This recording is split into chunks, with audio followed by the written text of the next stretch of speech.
नमस्कार, स्वागत है आप सभी का हमारे खास कार्यक्रम में। मैं हूं आपके साथ ज्योति सिंह। पूरे उत्तरी भारत इन दिनों कड़ाके की ठंड की चपेट में है और इन दिनों हार्ट अटैक और पैरालिसिस के मामले हर दिन बढ़ रहे हैं। लगातार गिरते तापमान का असर अब लोगों के दिल और दिमाग दोनों पर पड़ रहा है।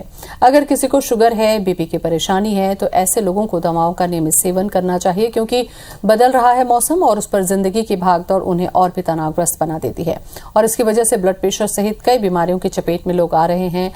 इस कड़ाके की ठंड में कैसे अपने आप को, अपने दिल और दिमाग को सहेज कर रखें, इसी पर आज हम करेंगे अपना खास कार्यक्रम।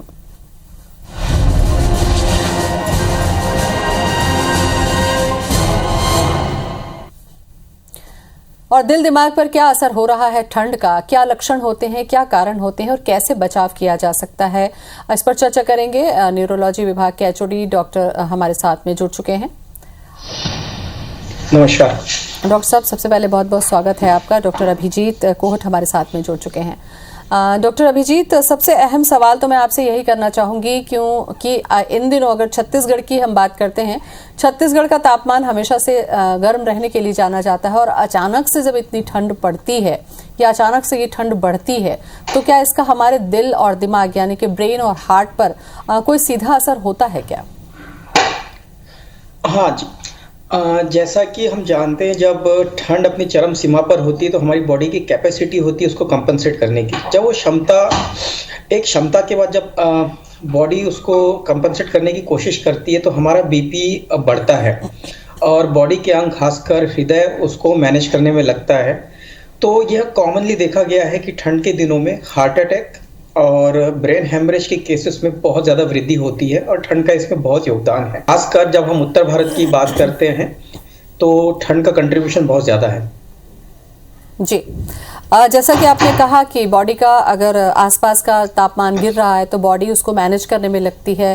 डॉक्टर साहब, ये एक सामान्य व्यक्ति के लिए भी ये मैनेज करना मुश्किल होता है? ऐसे में जो लोग पहले से ही डायबिटिक है या ब्लड प्रेशर के मरीज हैं, लो बीपी है या ब्रेन से जुड़ी किसी तरीके की मेडिसिन ले रहे हैं, क्या उनको ये समस्या कुछ ज़्यादा ही परेशान करती है? जी हाँ, जिनको ब्लड प्रेशर की समस्या होती है, खासकर जब हम उनकी बात करते हैं, तो ठंड के दिनों में अक्सर रात में ये देखा गया है कि बॉडी की जो सिंपैथेटिक ओवर एक्टिविटी है वो बढ़ जाती है। अर्थात ठंड के दिनों में आपका ब्लड प्रेशर, हार्ट रेट, इसमें वृद्धि होगी। होता क्या है, जो लोग ब्लड प्रेशर के पहले से मरीज हैं उनकी ब्लड वेसल, जो खून की नलिकाएं होती पहले ही डैमेज होती है और उस बढ़े हुए ब्लड प्रेशर को रोक नहीं पाती। उसके बाद हमारे यहाँ एक कल्चर है कि सुबह उठकर ठंड में ठंडी पानी से नहाना है, पूजा करनी है या बाहर जाना है घूमने। अगर आप अपने आप को ठीक से कवर नहीं करते और ठंड में एक्सपोज होते हैं तो ब्लड प्रेशर, रक्तचाप आपका बढ़ जाता है और उसमें फिर जो डैमेज छोटी छोटी खून की नलिकाएं होती है वो फटना शुरू होती है ब्रेन में। उसी प्रकार अगर हम हार्ट में देखें तो ठंड के दिनों में आपका हार्ट आपके ब्लड प्रेशर को मैनेज करने के लिए ज़्यादा काम करता है और जिनका हार्ट पहले ही कमज़ोर है, जिनको हार्ट अटैक हो चुका है या हार्ट की डिसीज़ है, तो उनका हार्ट उतनी मेहनत नहीं कर पाता, इसलिए हार्ट अटैक की भी संभावना बहुत बढ़ जाती है। अब इसके बाद थोड़ा सा चर्चा डॉक्टर साहब ब्रेन की कर लें, क्योंकि अभी पिछले कुछ महीनों पर अगर हम नज़र डालते हैं तो हमें ये देखने को मिलता है कि ब्रेन स्ट्रोक के जो प्रॉब्लम्स हैं वो ज़्यादा देखने को मिल रही है। इसके पीछे जो मेजर कारण है, क्या ऐसे कारण है जिसकी वजह से ऐसी घटनाएं या ऐसी तकलीफें हमको ज़्यादा सुनने देखने को मिल रही है? जी हाँ, बिल्कुल।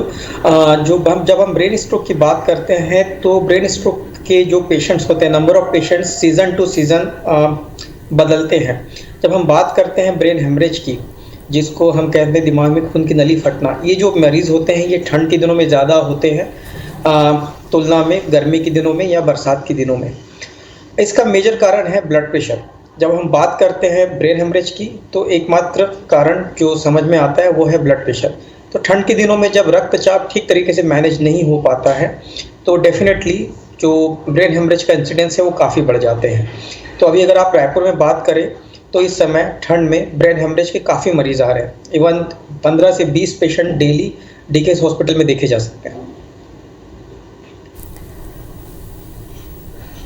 अगर डॉक्टर अभिजीत ये समझने की कोशिश करें कि ब्रेन स्ट्रोक कितने प्रकार का होता है, क्योंकि अगर छत्तीसगढ़ की हम बात करते हैं तो क्या बाकी प्रदेशों की तुलना में यहाँ के जो केसेस हैं वो किस तरीके से आ रहे हैं, यहाँ किस तरीके की प्रॉब्लम लेकर ज़्यादातर लोग आपके पास पहुँचते हैं? जब हम ब्रेन स्ट्रोक की बात करते हैं तो मुख्यतः हम 3 प्रकार के ब्रेन स्ट्रोक की बात करते हैं। एक तो हम ये कहते हैं जिस प्रकार से हार्ट अटैक होता है वैसे ही ब्रेन स्ट्रोक होता है, जिसको हम ब्रेन इन्फाक्शन कहते हैं, सेरेब्रल इन्फाक्शन कहते हैं। इसमें क्या होता है, जिस प्रकार हार्ट की नली में ब्लॉक की वजह से हार्ट की मसल डैमेज होती है, उसी प्रकार ब्रेन की नलियों में ब्लॉक की वजह से ब्रेन का जो है पार्ट डैमेज हो जाता है। एक दूसरा प्रकार होता है जिसको हम इंट्रासेरेब्रल हेमरेज कहते हैं। इसमें क्या होता है, जिसको हम आमचाल की भाषा में कहते हैं ब्रेन हेमरेज। इसमें नलियां खून की फटने लगती है ब्रेन के अंदर, उसकी वजह से ब्रेन के अंदर ब्लड जम जाता है। ये थोड़ा सीवियर प्रकार का स्ट्रोक है। तीसरा स्ट्रोक होता है वेनस स्ट्रोक, ये अलग प्रकार का स्ट्रोक है, लेकिन इनके इंसिडेंस काफ़ी है छत्तीसगढ़ में। जब हम बात करते हैं छत्तीसगढ़ की कंपेयर टू अदर स्टेट्स, तो छत्तीसगढ़ में स्ट्रोक का इंसिडेंस काफ़ी ज़्यादा है। छत्तीसगढ़ में जो यंग एज है, जनरली हम बात करते हैं स्ट्रोक की तो ये एक ओल्ड एज की समस्या है, लेकिन हम यहाँ देख रहे हैं कि 40 से 50 वर्ष की आयु वर्ग में भी स्ट्रोक का काफ़ी प्रभाव है।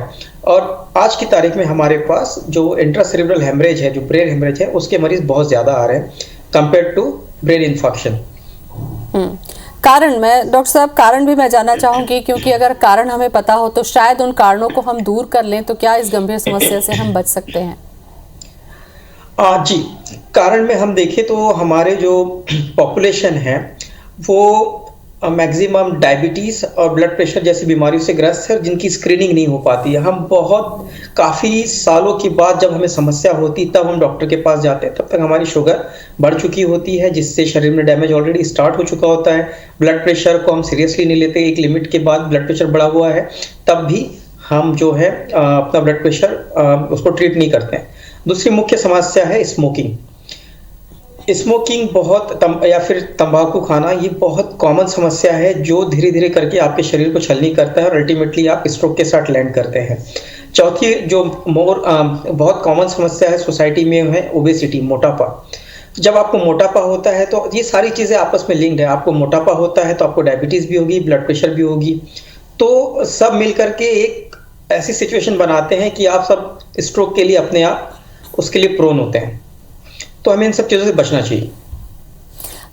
बिल्कुल डॉक्टर साहब, जैसा कि आपने 2 चीज़ें बताया कि सबका कहीं ना कहीं जुड़ाव है। स्मोकिंग एक ऐसी समस्या है जो यंगस्टर में बहुत ज़्यादा देखने को मिलती है और वो कन्विंस भी नहीं होते हैं, क्योंकि स्मोकिंग जो है उनका ब्रेन से क्या लेना देना या उनका हार्ट से क्या लेना देना, ये कोरिलेट करते करते लगता है कि बहुत देर हो चुकी होती है और क्या डैमेज जो होना होता है अगर किसी को, तो वो हो चुका होता है। बहुत अच्छा सवाल पूछा आपने। स्मोकिंग कोई भी यंगस्टर स्टार्ट करता है, अब तो आप कहना नहीं चाहिए, लेकिन स्कूल के बच्चे भी इसमें इन्वॉल्व होते हैं और अब आप अर्ली अपने कॉलेज के दिनों से स्टार्ट करते हैं। और स्मोकिंग एक ऐसी चीज़ है, टोबैको स्मोकिंग, जिसमें आपका एडिक्शन बहुत ज़्यादा होता है और धीरे धीरे जब ये स्मोकिंग की लत बढ़ते जाती है तो ये आपकी ब्लड वेसल्स को डैमेज करने लगती है, आपकी खून की नलियाँ उसमें ब्लॉक होने लगती है। अब जो खून की नलियाँ होती है वो माइक्रोन लेवल पर होती है, जब उसमें ब्लॉक आता है तब वो आपको स्ट्रोक के लिए, हार्ट अटैक के लिए प्रोन करती है। यंगस्टर्स को कन्विंस करना बहुत मुश्किल काम होता है। अगर मैं ये कहूँ कि अगर किसी ने आज स्मोकिंग स्टॉप की है तो उसको बंद करने के 5 साल के बाद आपको फायदा नजर आएगा। आपको 1 साल या 2 साल में नहीं पता होगा। तो 5 साल के बाद आप हार्ट के रिस्क के लिए अदर जो पॉपुलेशन है, नॉन स्मोकर है, उनके बराबर आते हैं। तो आपको बहुत जल्दी स्मोकिंग छोड़नी होगी, क्योंकि चीजें अगर इरिवर्सिबल हो गई, अगर एक लिमिट के बाद वापस नहीं आ पाई तो स्मोकिंग छोड़ने का भी कोई फायदा नहीं होता है। बिल्कुल। तो शीघ्र आपको स्मोकिंग बंद करना चाहिए। डॉक्टर साहब, यहाँ पर एक कारण और शायद वो मैं आपसे पूछना चाहूँ कि स्ट्रेस आज के समय में बहुत ज़्यादा है। अगर आपने पिछले 2 साल कोरोना के दौरान देखा है तो एक सामान्य व्यक्ति भी अपने साथ एक गहरे स्ट्रेस को लेकर चल रहा है कि कहीं अगला इसका नुकसान मुझे तो नहीं होगा। ये स्ट्रेस कितना हद तक डैमेज करता है क्या हमारी ब्रेन या हमारी हार्ट की नली को? जब हम स्ट्रेस की बात करते हैं तो स्ट्रेस बहुत तरीके से आपके ब्रेन को अफेक्ट करता है। इट्स नॉट ओनली फिजिकली बल्कि साइकोलॉजिकली भी। आप स्ट्रेस लेते हैं, आपका ब्लड प्रेशर बढ़ता है, आपके बॉडी के पैरामीटर्स चेंज होते हैं, मेटाबॉलिक पैरामीटर्स चेंज होते हैं, एंडोक्राइन जो आपकी ग्रंथियां हैं उनसे जो सिक्रेशन है वो चेंज हो जाते हैं। दूसरी तरफ आप डिप्रेशन भी, अपने आप को डिप्रेशन में भी डालते हैं। तो ये सारी चीजें मिला करके आपके मस्तिष्क के लिए बहुत ही विपरीत वातावरण का निर्माण करती है। और अगर आप बहुत देर तक अगर स्ट्रेस में रहें तो ये आपके मस्तिष्क के लिए बहुत अच्छी चीज नहीं होती है। बिल्कुल।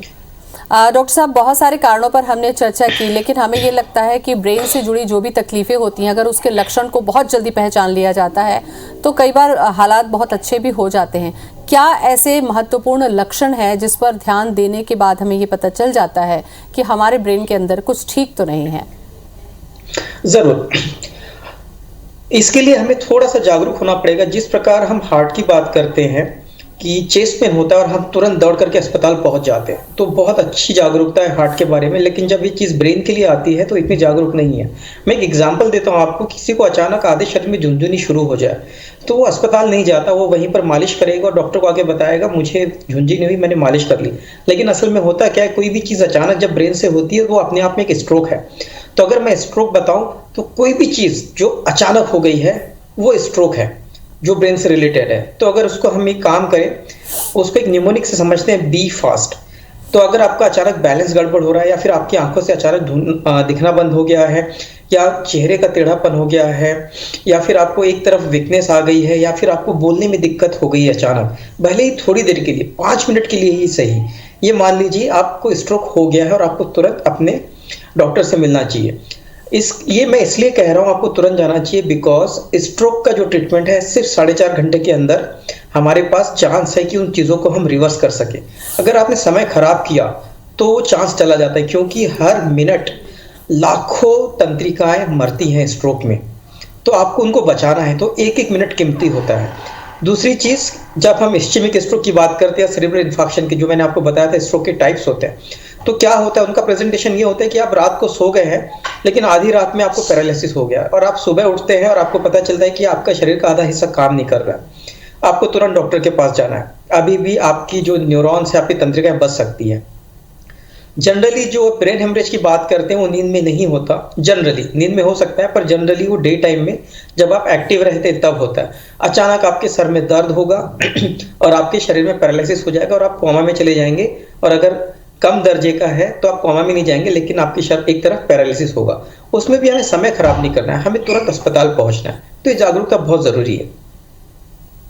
बिल्कुल डॉक्टर साहब, जागरूकता के लिहाज से यहाँ मैं अपने दर्शकों के लिए आपसे एक और भी सवाल करना चाहूँगी, जो कि दूर दराज ग्रामीण इलाकों में अंधविश्वास के तौर पर फैला होता है कि पक्षाघात अगर हो गया, जिसे पैरालिसिस हम कह रहे हैं, उसके लिए घर पर ही रहकर कई तरीके की मालिश, कई तरीके का तेल का इस्तेमाल करते करते ही शायद पूरा एक दिन निकाल लेते हैं, उसके बाद डॉक्टर तक पहुँचते हैं। तो आपको ये समझना होगा कि शुरू का 4 घंटा आपके लिए वरदान है कि आप वापस ऐसे में डॉक्टर के पास पहुँच कर वो चलने फिरने लायक हो पाएंगे।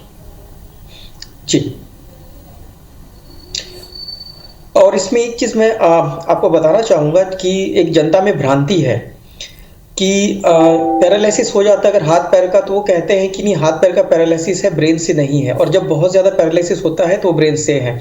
तो झाड़ फूक के चक्कर में हाथ पैर के पैरालिसिस को ठीक करने के पीछे पड़ते हैं। मैं ये बताना चाहूंगा कि किसी भी प्रकार का पैरालिसिस हो, आप हर चीज ब्रेन से होती है, तो इसमें समय खराब नहीं करना है। आपके पास समय बहुत कीमती है, हर मिनट लाखों न्यूरॉन मर रहे हैं बिकॉज ऑफ स्ट्रोक। आपको तुरंत अस्पताल आना है 4.5 घंटे के अंदर अंदर। डॉक्टर साहब, ये तो वो चीज़ें हैं जो दिखाई दे रही हैं और इस पे 4 घंटे का वक्त आपके पास से मिलता है, लेकिन कई बार ब्रेन स्ट्रोक में ऐसी भी चीज़ें देखने को मिलती है कि अचानक से किसी को सिर में दर्द हुआ, ब्लीडिंग हुई नाक से या मुंह से, और उसके बाद वो अनकॉन्शियस हो गया। ऐसे समय में क्या पहले से ऐसे कोई सिम्टम्स नहीं मिलते, या जिसको अवॉइड किया जाता है तब ऐसी स्थिति तक पहुँचता है? हमारा ब्रेन बहुत टाइम सेंसिटिव है, तो हर बार वो आपको इतना समय नहीं देगा। बहुत बार ये होता है कि आपका स्ट्रोक इतना ज़्यादा और इतना सीवियर होता है, इतना खतरनाक होता है कि शायद वो आपको टाइम ना दे।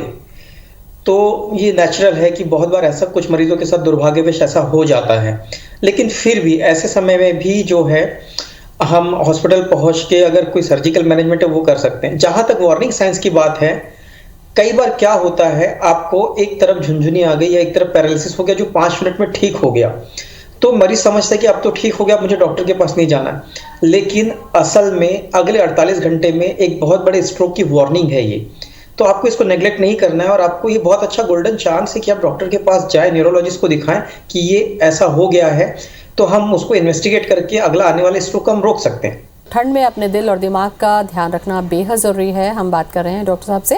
डॉक्टर साहब, चूँकि ठंड पर हम चर्चा ज़्यादा कर रहे हैं क्योंकि सामान्य बीमारी के साथ साथ ठंड का असर होता है, तो ठंड के दौरान अगर आप देखिए कि कामकाज के लिए लोगों को निकलना ही है, जिन्हें बीपी की प्रॉब्लम है या जिन्हें ब्रेन से जुड़ी कोई प्रॉब्लम्स है, उन्हें बाहर आउटडोर ही बहुत ज़्यादा रहना है, ठंड के चपेट में आना है, तो क्या सावधानी उन्हें रखनी चाहिए ताकि इसका खतरा उन्हें ना हो या बच सकें वो? सबसे इम्पोर्टेंट है वो अपनी दवा समय पर ले, और ठंड के दिनों में अपना ब्लड प्रेशर थोड़ा, जो आप 6 महीने में अगर करते हैं तो उसको मंथली या वीकली बेसिस पर चेक करें। दूसरी सबसे इम्पोर्टेंट चीज़ है, कुछ लोगों को ये आदत रहती है कि एक धारणा है कि सुबह उठ करके ठंडे पानी से नहाना है, दिन अच्छा रहता है। तो जब ठंड के दिनों में ठंडे पानी से जब आप नहाते हैं तो आपका बीपी बहुत ज़्यादा शूट करता है। तो कृपया ठंड के दिनों में ठंडे पानी से ना नहाएं। और इसी प्रकार जब आप बाहर निकले तो अपने गर्म कपड़ों का प्रयोग करें और अपने कानों को अच्छे से ढकें। बिल्कुल। और खान पान में भी किस तरीके की सावधानी रखने की ज़रूरत होती है डॉक्टर साहब? जब हम ब्लड प्रेशर की बात करते हैं, सारी चीज़ें ब्लड प्रेशर रिलेटेड है। जब हम स्ट्रोक की बात करते हैं ठंड में, खासकर ब्रेन हेमरेज से, तो खान पान में आप जो है आपका नमक का जो इंटेक होना चाहिए, जो सोडियम इंटेक है, वो ज़रूर कम रखें। उससे 2 फायदे हैं। एक तो जिस प्रकार आपका ब्लड प्रेशर उससे काफ़ी कम रहेगा, एक तरीके से दवा का काम करता है। जो दवा आप जब ब्लड सोडियम कम करेंगे तो आपको दवा की ज़रूरत भी कम पड़ेगी। सबसे पहला इंटरवेंशन जब हम ब्लड प्रेशर रिडक्शन की बात करते हैं तो यही है कि आप खाने में नमक कम रखें। और दूसरी चीज़, अपने समय पर एक्सरसाइज करें। बहुत ज़्यादा वाइगरस एक्सरसाइज नहीं कर रही, बहुत इंटेंस एक्सरसाइज नहीं कर रही, खासकर जो हार्ट के मरीज़ है। बट आप एक एरोबिक्स आप कर सकते हैं, 20 मिनट तक आप एक ब्रिस्क वॉक कर सकते हैं, इतना कि पसीना आ जाए। डॉक्टर साहब, इसके अलावा अगर हम ट्रीटमेंट की बात करते हैं, इस दौरान मान लीजिए अगर किसी को साथ में ब्रेन स्ट्रोक या हार्ट से जुड़ी अगर प्रॉब्लम हो रही है, तो ब्रेन से जुड़े जो ट्रीटमेंट होते हैं, क्या उनमें समस्याएं समाधान हो पाता है, उनका ट्रीटमेंट पूरी तरीके से हो पाता है? जी हाँ, बिल्कुल डिपेंड्स करता है। जैसा मैंने कहा कि आपका ब्रेन टाइम सेंसिटिव है। एक फ्रेज है इंडिया में, टाइम इज़ ब्रेन। तो हम ब्रेन को टाइम बहुत कीमती होता है। तो जब आप 4.5 घंटे के अंदर आप अपने नियरेस्ट हॉस्पिटल में पहुंचते हैं और आपका सीटी स्कैन या MRI होता है, तो हमारा टारगेट ये होता है कि जो ब्लॉक है उसको हटाया जाए। तो ब्लॉक हटाने के लिए इंजेक्शंस होते हैं, एक प्रोसेस होता है जिसको हम थ्रोम्बोलाइसिस कहते हैं। तो अगर जल्दी से जल्दी इंजेक्शन हम देते हैं तो जो आपका ब्लॉक है वो हट जाता है, काफ़ी हद तक हट जाता है, तो रिकवरी में काफ़ी मदद मिलती है। अगर उसके बाद भी अगर ब्लॉक बचा हुआ है, तो जिस प्रकार हम हार्ट में एंजियोप्लास्टी करते हैं, हमारे यहाँ ब्रेन में भी एंजियोप्लास्टी होती है। तो आप ब्रेन में एंजियोप्लास्टी करके जो ब्रेन की नलियाँ हैं जिसमें ब्लॉक है, वहाँ एंजियोप्लास्टी करके हम ब्रेन को ब्लड फ्लो नॉर्मल कर सकते हैं। तो इस तरीके से रिकवरी को हम बढ़ा सकते हैं और काफ़ी अच्छी रिकवरी होती है। मरीज़ जो है अपने काम पर वापस जा सकता है, अपना रोजगार फिर से कर सकता है। प्रॉब्लम तब होती है जब आप बहुत देर कर चुके होते हैं और आपकी सारी तंत्रिका, आपके सारे न्यूरॉन ऑलरेडी डेड हो चुके हैं, तो रिकवरी के चांसेस कम होते हैं। उसी प्रकार जब ब्रेन हेमरेज का पेशेंट हॉस्पिटल आता है तो सबसे बड़ा फोकस ये होता है कि जो खून रिसा हुआ है अंदर, वो खून ज़्यादा न रिसे, और जितना रिस गया है तो होता क्या है, हफ्ते भर के अंदर उसके अराउंड स्वेलिंग आती है। तो ब्रेन जो है आपका एक कैविटी के अंदर बंद है, खोपड़ी के अंदर बंद है, तो उसको स्वेलिंग होने के लिए, फूलने के लिए जगह नहीं होती, तो उससे मरीज का पैरालिसिस बढ़ता है, मरीज जो है कोमा में जाने लगता है। तो हमारी कोशिश ये होती है कि इस चीज़ को रोका जाए, बशर्ते आप सही समय पर अस्पताल पहुंच जाए। एक बार कॉम्प्लिकेशन फेज खत्म हो जाता है, रिकवरी बिल्कुल होती है और अच्छी रिकवरी होती है। तो मैं ये नहीं कहूँगा, मैं आपको बताना चाहूँगा, धीरूभाई अंबानी जी ने अपनी जो एम्पायर खड़ी की वो तो फर्स्ट स्ट्रोक के बाद ही है। उनको एक स्ट्रोक पहले हो चुका, उसके बाद भी उनका बिजनेस चला, उन्होंने काम किया। तो बड़े आपके लिए एक आइडियल एग्जाम्पल है कि लोगों की मान्यता है कि एक बार स्ट्रोक हो गया तो जीवन समाप्त है। जी नहीं, ये नए जीवन की शुरुआत है। बिल्कुल। डॉक्टर साहब, जैसा कि हार्ट से जुड़ी प्रॉब्लम्स में कहा जाता है कि अगर एक बार हार्ट अटैक आ गया है तो दोबारा तिबारा भी आने के चांसेस होते हैं, तो ब्रेन स्ट्रोक का ट्रीटमेंट होने के साथ साथ क्या दोबारा फिर से ब्रेन हैमरेज होने की खतरा बना हुआ रहता है, या ट्रीटमेंट लॉन्ग टर्म चलता है तो ये मैनेज रहता है? एक बार अगर स्ट्रोक हो जाए तो ये पक्की बात है, आपका ट्रीटमेंट जिंदगी भर चलेगा। जब हम इस्केमिक स्ट्रोक की बात करते हैं या ब्रेन क्लॉटिंग की बात करते हैं तो हम ऐसी दवा देते हैं जिससे कि क्लॉटिंग फिर से ना हो। तो जब आप ये दवा बंद कर देंगे तो डेफिनेटली आप रिस्क पर है कि आपको दोबारा स्ट्रोक होगा। हालांकि अगर आप दवा ज़िंदगी भर लेते हैं तो ये आवश्यक नहीं है कि आपको दोबारा स्ट्रोक नहीं होगा, बट ये पक्की बात है कि उसके चांसेस बहुत कम हो जाएंगे। इसी प्रकार जब हम ब्रेन हेमरेज की बात करते हैं तो आपको ब्लड प्रेशर कंट्रोल रखना है। अगर आपका ब्लड प्रेशर फिर भी कंट्रोल नहीं है तो डेफिनेटली आपको दोबारा ब्रेन हेमरेज होने के चांसेस बहुत ज़्यादा है। मतलब अगर आपको ब्रेन को ही बचाना है तो सबसे पहले अपने हार्ट को मैनेज करने के लिए ब्लड प्रेशर को कंट्रोल में रखना ज़रूरी होगा। डॉक्टर साहब, ब्लड प्रेशर के साथ भी सेम चीज़ें वही है कि जैसा कि आपने कहा कि लोगों को टेंडेंसी होती है, कई बार हमने भी किया कि अगर आपका बीपी नॉर्मल चल रहा है तो आपको लगता है कि काफ़ी समय से सब चीज़ें ठीक है, अब बीपी हमारा नहीं बढ़ेगा और इस दौरान मेडिसिन को स्किप किया जाता है या अपने मन से ही छोड़ दिया जाता है। क्या ये जो तकलीफ़ है या ये जो आदत है ये घातक होती है किसी पेशेंट के लिए? जी हाँ, बिल्कुल घातक होती है और ये हमें ऐसा नहीं करना चाहिए। भ्रांति है कि एक बार बीपी नॉर्मल हो जाए तो हमको मेडिसिन छोड़ना चाहिए। जी नहीं, अगर आपको बीपी है और आप दवा ले रहे हैं तो ये मान के चलिए आपको ज़िंदगी भर लगभग ज़िंदगी भर ये दवा चलेगी। और ये रिस्क ना उठाए कभी, क्योंकि अगर हम एक कॉमन भाषा में बात करें, हम मेडिकल लैंग्वेज में ना जाए, तो आपके हार्ट को आदत होती है उस दवा की, उसकी वजह से वो ब्लड प्रेशर को कंट्रोल करके रखता है। अगर दवा का इफेक्ट हट जाएगा तो हो सकता है कि बीपी बहुत ज़्यादा बढ़े, क्योंकि आपने उस एक इफेक्ट को हटा दिया, तो हो सकता है पहले से ज़्यादा रिबाउंड हाइपरटेंशन हो जाए, आपको बीपी बढ़ जाए।